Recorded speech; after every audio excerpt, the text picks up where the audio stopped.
शिवाजी के गढ़ अजय यूनेस्को में जय। दरअसल छत्रपति महाराज शिवाजी हर तरह से देश की प्रेरणा और देश के प्राण में समाये हुए हैं। एक अपने आप में चलती फिरती संस्कृति वे हैं और भारत की संस्कृति में उनके दिए हुए किलों का एक अलग ही महत्व है। अब भारत के नाम एक कीर्तिमान इन्हीं किलों से जुड़ रहा है, भारत से जुड़ रहा है। यूनेस्को ने एक साथ भारत के 12 किलों को विश्व धरोहर स्थल में शामिल कर लिया और इनमें छत्रपति शिवाजी महाराज से जुड़े 11 किले हैं।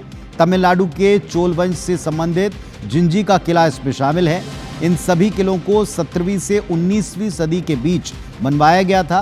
पेरिस में यूनेस्को की 47वीं मीटिंग हुई और इस लिस्ट का ऐलान इसके बाद हुआ है। महाराष्ट्र के जिन 11 किलों को वर्ल्ड हेरिटेज का दर्जा अब मिल रहा है, उनमें सिंधु दुर्ग और शिवनेरी के किले भी शामिल हैं। इसके साथ ही रायगढ़ का वो प्रसिद्ध दुर्ग भी है जहां छत्रपति शिवाजी महाराज का राज तिलक हुआ था। इसके अलावा यूनेस्को की लिस्ट में साहलेर किला, लोहगढ़, खंडेरी, राजगढ़, प्रतापगढ़, सुवर्ण दुर्ग, पन्हाला, विजय दुर्ग को एक बड़ी पहचान मिली है वैश्विक स्तर पर। हालांकि हमारे लिए ये किले या इस धरोहर के बारे में कोई नई बात नहीं है कि हमारे लिए कितने महत्वपूर्ण हैं, लेकिन अब दुनिया ने इस बात को स्वीकार किया है। यूनेस्को ने इस पर एक मुहर लगाई।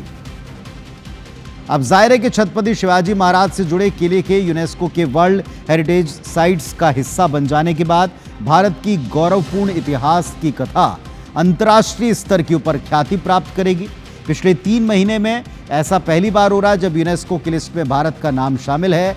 18 अप्रैल को श्रीमद् भागवत गीता और भरत मुनि के नाट्य शास्त्र को यूनेस्को ने अपनी memory of the world register में शामिल किया था और अब तक भारत की कुल 44 धरोहर वर्ल्ड हेरिटेज लिस्ट का हिस्सा बन चुकी हैं और ये वाकई गौरव की बात है। ये वास्तव में एक बड़ी उपलब्धि की बात है।